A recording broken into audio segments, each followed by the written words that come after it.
Paulo Freire, Pedagogia do Oprimido. Estamos no capítulo 1, Justificativa da Pedagogia do Oprimido.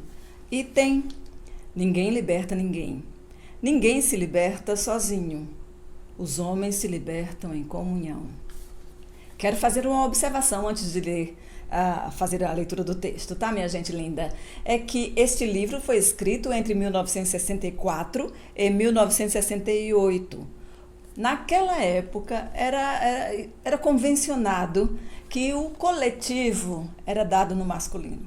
Todos os coletivos eram dados no masculino. Estamos aprendendo ainda, hoje em 2021, que o coletivo é todo mundo. Então, a linguagem assim, os homens se libertam em comunhão, era adequada, né? As pessoas ainda não tinham formulado uma consciência de incluir os gêneros, né, na sua linguagem. Então, o coletivo era dado no masculino. Então, era dito os homens, tá? Para o coletivo de todas as pessoas. Então, eu vou atualizar isso aqui, tá, minha gente? Dá licença que eu vou atualizar com todo respeito ao grandioso e magnífico Paulo Freire. Ninguém liberta ninguém, ninguém se liberta sozinho. As pessoas se libertam em comunhão. Gosto. Vamos lá. É este caráter de dependência emocional e total dos oprimidos que os pode levar às manifestações que Fromm chama de necrófilas, de destruição da vida, da sua ou da do outro, oprimido também. Somente quando os oprimidos descobrem nitidamente o opressor e se engajam na luta organizada por sua libertação, começam a crer em si mesmos, superando assim sua convivência com o regime opressor. Se esta descoberta não pode ser feita em nível puramente intelectual, mas da ação, o que nos parece fundamental é que esta não se cinja ao mero ativismo, mas esteja associada a sério empenho de reflexão para que seja praxis. O diálogo crítico e libertador, por isto mesmo que supõe a ação, tem que ser feito com os oprimidos, qualquer que seja o grau em que esteja a luta por sua libertação. Não um diálogo às escâncaras, que provoca a fúria e a repressão maior do opressor. O que pode e deve variar em função das condições históricas, em função do nível de percepção da realidade que tenham os oprimidos, é o conteúdo do diálogo. Substituí-lo pelo antidiálogo, pela sloganização, pela verticalidade, pelos comunicados, é pretender a libertação dos oprimidos com instrumentos da domesticação. Pretender a libertação deles, sem a sua reflexão no ato desta libertação, é transformá-los em objeto que se devesse salvar de um incêndio. É fazê-los cair no engodo populista e transformá-los em massa de manobra. Os oprimidos, nos vários momentos de sua libertação, precisam reconhecer-se como homens na sua vocação ontológica e histórica do ser mais. Como pessoas, já falei, né? O que ele fala homens aqui é como pessoas. A reflexão e a ação se impõem quando não se pretende erroneamente dicotomizar o conteúdo da forma histórica do ser do homem. Ao defendermos um permanente esforço de reflexão dos oprimidos sobre suas condições concretas, não estamos pretendendo um jogo divertido, em nível puramente intelectual. Estamos convencidos, pelo contrário, de que a reflexão, se realmente reflexão, conduz à prática. Por outro lado, se o momento já é o da ação, esta se fará autêntica praxis, se o saber dela resultante se faz objeto da reflexão crítica. É neste sentido que a praxis constitui a razão nova da consciência oprimida e que a revolução, que inaugura o momento histórico desta razão, não pode encontrar viabilidade fora dos níveis da consciência oprimida. A não ser assim, a ação é puro ativismo. Desta forma, nenhum diletante jogo de palavras vazias quebra-cabeça intelectual que, por não ser reflexão verdadeira, não conduz à ação, nem ação pela ação. Mas ambas, ação e reflexão, como unidade que não deve ser dicotomizada. Para isto, contudo, é preciso que creiamos nos homens oprimidos, que creiamos nas pessoas oprimidas, que vejamos as pessoas oprimidas como capazes de pensar certo também. Se esta crença nos falha, abandonamos a ideia ou não a temos do diálogo, da reflexão, da comunicação e caímos nos slogans, nos comunicados, nos depósitos, no dirigismo. Esta é uma ameaça contida nas inautênticas adesões à causa da libertação dos homens. A ação política junto aos oprimidos tem de ser, no fundo, ação cultural para a liberdade. Por isto mesmo, a ação com eles. A sua dependência emocional, fruto da situação concreta de dominação em que se acham, e que gera também a sua visão inautêntica do mundo, não pode ser aproveitada a não ser pelo opressor. Este é que se serve dessa dependência para criar mais dependência. A ação libertadora, pelo contrário, reconhecendo essa dependência dos oprimidos como ponto vulnerável, deve tentar, através da reflexão e da ação, transformá-la em independência. Esta, porém, não é a doação que uma liderança, por mais bem intencionada que seja, lhes faça. Não podemos esquecer que a libertação dos oprimidos é libertação de homens e não de coisas. Por isto, se não é autolibertação, ninguém se liberta sozinho, também não é libertação de uns feita por outros. Não se pode realizar com os homens pela metade. E quando o tentamos, realizamos a sua deformação. Mas, deformados já estando, enquanto oprimidos, não pode a ação de sua libertação usar o mesmo procedimento empregado para sua deformação. O caminho, por isto mesmo, para um trabalho de libertação a ser realizado pela liderança revolucionária não é a propaganda libertadora.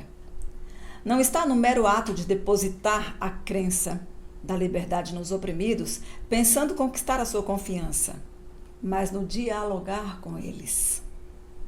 Precisamos estar convencidos de que o convencimento dos oprimidos de que devem lutar por sua libertação não é doação que lhes faça a liderança revolucionária, mas resultado de sua conscientização. É necessário que a liderança revolucionária descubra esta obviedade, que seu convencimento da necessidade de lutar, que constitui uma dimensão indispensável do saber revolucionário, não lhe foi dado por ninguém, se é autêntico. Chegou a este saber que não é algo parado ou possível de ser transformado em conteúdo a ser depositado nos outros por um ato total de reflexão e de ação. Foi a sua inserção lúcida na realidade, na situação histórica, que a levou à crítica desta mesma situação e ao ímpeto de transformá-la. Assim também é necessário que os oprimidos que não se engajam na luta sem estar convencidos e, se não se engajam, retiram as condições para ela, cheguem como sujeitos e não como objetos a este convencimento. É preciso que também se insiram criticamente na situação em que se encontram e de que se acham marcados. E isto a propaganda não faz. Se este convencimento, sem o qual, repitamos, não é possível a luta, é indispensável a liderança revolucionária que se constitui a partir dele, o é também aos oprimidos. A não ser que se pretenda fazer para eles a transformação e não com eles, somente como nos parece verdadeira essa transformação. Ao fazermos estas considerações, outra coisa não estamos tentando senão defender o caráter eminentemente pedagógico da revolução. Se os líderes revolucionários de todos os tempos afirmam a necessidade do convencimento das massas oprimidas para que aceitem a luta pela libertação, o que de resto é óbvio, reconhecem implicitamente o sentido pedagógico desta luta. Muitos, porém, talvez por preconceitos naturais e explicáveis contra a pedagogia, terminam usando na sua ação métodos que são empregados na educação, que serve ao opressor. Negam a ação pedagógica no processo de libertação, mas usam a propaganda para convencer. Desde o começo mesmo da luta pela humanização, pela superação da contradição opressor-oprimidos, é preciso que eles se convençam de que esta luta exige deles, a partir do momento em que a aceitam, sua responsabilidade total. É que esta luta não se justifica apenas em que passem a ter liberdade para comer, mas também para criar e construir, para admirar e aventurar-se. Tal liberdade requer que o indivíduo seja ativo e responsável. Ativo e responsável, tá, gente? Não um escravo, nem uma peça bem alimentada da máquina. Não basta que os homens não sejam escravos. Se as condições sociais fomentam a existência de autômatos, o resultado não é o amor à vida, mas o amor à morte. Os oprimidos que se formam no amor à morte, que caracteriza o clima da opressão, devem encontrar na sua luta o caminho do amor à vida, que não está apenas no comer mais, se bem que o implique também e dele não possa prescindir. É como homens que os oprimidos têm de lutar, e não como coisas. É como pessoas que os oprimidos têm de lutar, e não como coisas. É precisamente porque reduzimos a quase coisas, na relação de opressão em que estão, que se encontram destruídos. Para reconstruir-se, é importante que ultrapassem o estado de quase coisas. Não podem comparecer à luta como quase coisas para depois serem pessoas. É radical esta exigência. A ultrapassagem deste estado em que se destrói para o de pessoas, em que se reconstrói, não é a posteriori. A luta por esta reconstrução começa no autorreconhecimento das pessoas destruídas. A propaganda, o dirigismo, a manipulação, como armas de dominação, não podem ser instrumentos para esta reconstrução.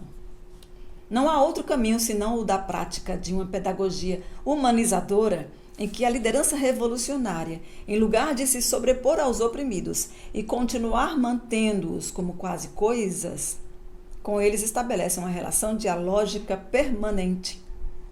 Prática pedagógica em que o método deixa de ser, como salientamos no nosso trabalho anterior, instrumento do educador, no caso a liderança revolucionária, com o qual manipula os educandos, no caso os oprimidos, porque é já a própria consciência. O método é, na verdade, diz o professor Álvaro Vieira Pinto, a forma exterior e materializada em atos, que assume a propriedade fundamental da consciência, a sua intencionalidade. O próprio da consciência é estar com o mundo, e este procedimento é permanente e irrecusável.